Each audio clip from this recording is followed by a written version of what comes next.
As eleições de 2014 terminaram e com ela Dilma Rousseff conquistou mais 4 anos no poder. E para falar sobre o assunto, nós recebemos agora o professor e cientista político Geraldo Thadeu. Olá, professor, tudo bem? Tudo bem, prazer estar aqui de novo. Professor, quais são os principais desafios do governo para os próximos 4 anos?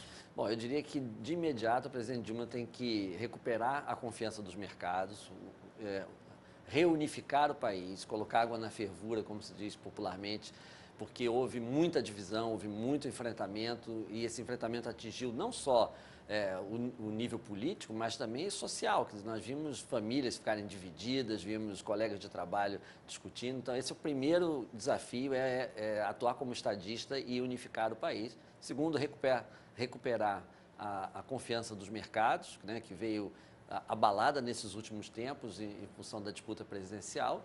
E para os próximos 4 anos, acho que é manter e desenvolver os programas sociais, lembrando também do principal desafio, que é o crescimento econômico. O PT vai chegar a 16 anos no poder. Essa manutenção de um único grupo político na liderança aí do Poder Executivo, isso é bom para a democracia do Brasil? De fato, são 16 anos e nós estamos considerando hoje que o PT tem um período, vai ter um período igual ao que Getúlio Vargas teve como presidente do Brasil. Então, isso certamente vai ser um marco, o PT vai marcar de maneira indelével a história política do país.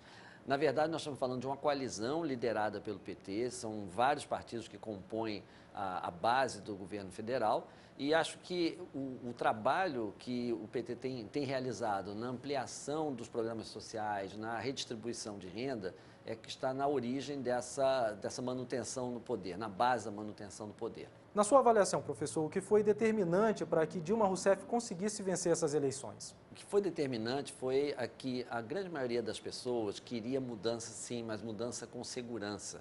O Ibope, por exemplo, mostrava que 80% dos entrevistados se declaravam satisfeitos com a vida que levam. Ao mesmo tempo, 73% dos entrevistados pelo Datafolha queriam mudança. Então, como conjugar esses dois valores?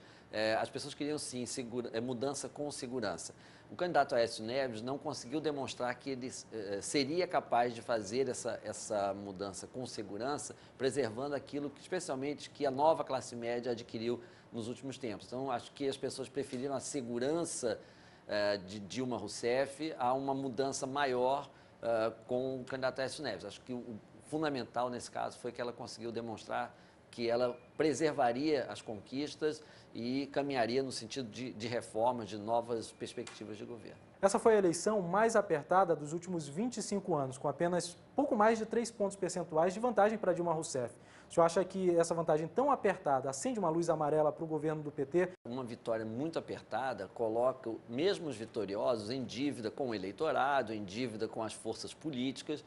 A própria presidente Dilma já demonstrou isso no seu primeiro pronunciamento, em que ela afirmou que vai fazer a reforma política, que vai ouvir as forças sociais e políticas e encaminhar ao Congresso um projeto de reforma política. Isso realmente seria um grande avanço e isso é resultado direto de uma eleição muito apertada em que os candidatos tiveram que assumir muitos compromissos perante o país e perante as forças políticas que os sustentam. Então, acho que esse já é um indicativo de que o segundo mandato vai ter uma outra configuração e a presidente fica assim mais dependente ainda, digamos, da sociedade e das forças políticas que a sustentam. Um dado interessante desse segundo turno foi que Dilma Rousseff conseguiu vencer em Pernambuco, sendo que Marina Silva, que venceu no primeiro turno, apoiou Aécio Neves. Mesmo assim, a candidata do PT teve 70% dos votos.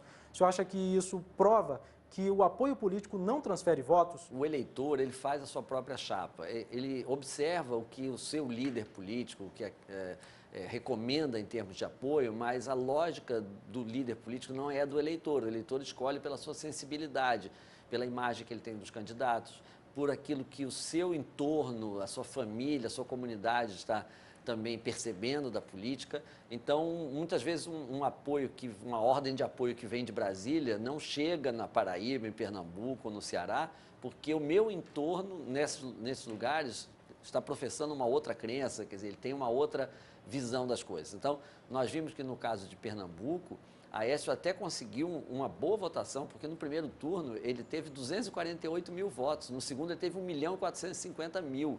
Ou seja, houve uma boa transferência, mas como a base de onde ele partiu era muito pequena, ele teve 5% dos votos no primeiro turno, não foi o suficiente. E a maioria dos eleitores da Marina acabou migrando para Dilma.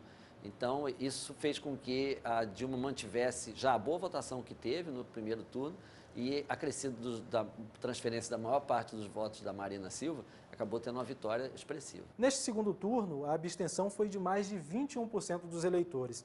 Essa falta do eleitorado nas urnas, qual a leitura que se pode fazer disso? Bem, nós temos uma abstenção histórica em torno de 17%, 18%. Né?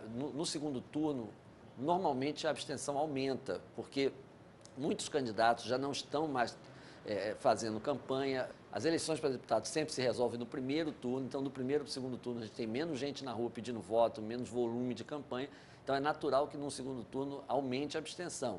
No caso, o que mais me impressionou é que em alguns estados, especialmente o Rio de Janeiro, aumentou muito não só a abstenção, como também o número de votos brancos e nulos, especialmente votos nulos, que no Rio de Janeiro chegaram a 14%.